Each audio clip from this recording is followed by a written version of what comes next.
Hi everybody, today I'm going to read you a poem by Edward Lear, and this poem is called The Dong with a Luminous Nose.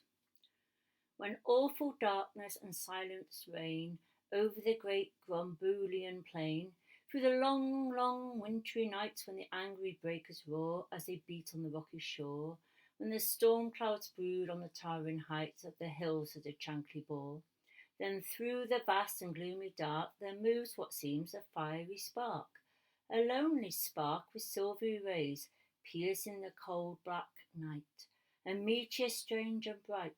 Hither and thither the vision strays, a single lurid light.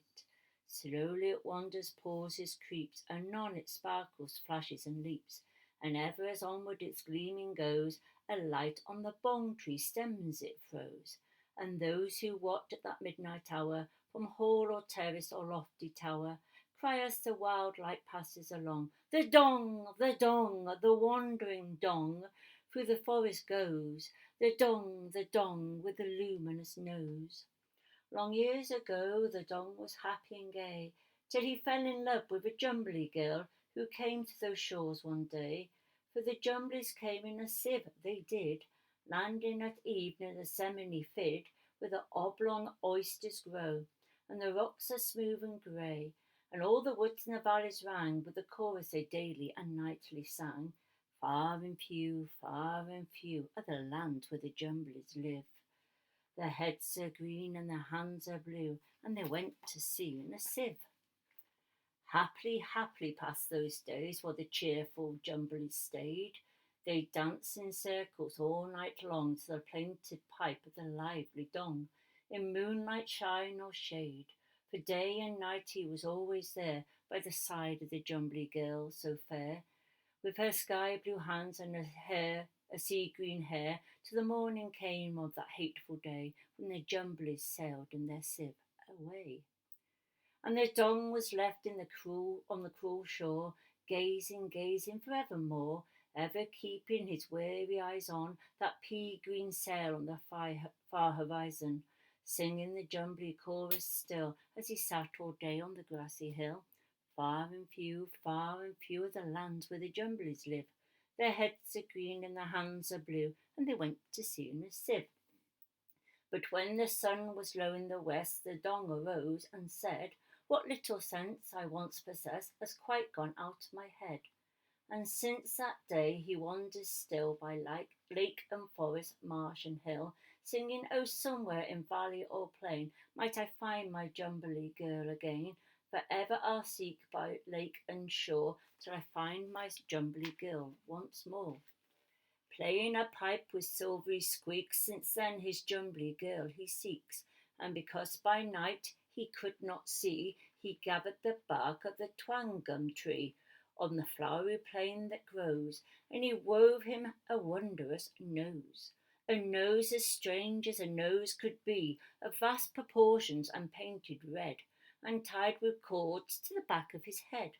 In a hollow rounded space it ended, with a luminous lamp within suspended, or fenced about with a bandage stout, to prevent the wind from blowing it out, and with holes all round to send a light in gleaming rays on a dismal night. And now each night and all night long over the plain still roams the dong, and above the wail of the chimp and snipe you may hear the squeak of his plaintive pipe, while ever he seeks, but seeks in vain, to meet with his Jumbly girl again. Lonely and wild all night he goes, the dong with the luminous nose, and all who watch at the midnight hour, from hall or terrace or lofty tower, cry as they trace the meteor bright, moving along through the dreary night. This is the hour when forth he comes, the dong with a luminous nose. Yonder over the plain he goes, the dong with a luminous nose. And now I'm just going to read one more quick one, and it's called Mr. Nobody, and we don't know who wrote it. I know a funny little man, as quiet as a mouse, who does the mischief that is done in everybody's house. There's no one ever sees his face, and yet as we all agree that every plate we break was cracked by Mr. Nobody. 'Tis he who always tears our books, who leaves the door ajar. He pulls the buttons from our shirts and scatters pins afar. That squeaking door will always squeak, for privy don't you see, we leave the oiling to be done by Mr. Nobody. He puts damp wood upon the fire that kettles cannot boil. His are the feet that brings in mud and all the carpets soil. The papers always are mislaid. Who had them last but he? There's not one tosses them about but Mr. Nobody. The finger marks upon the door by none of us are made. We never leave the blinds unclosed to let the curtains fade.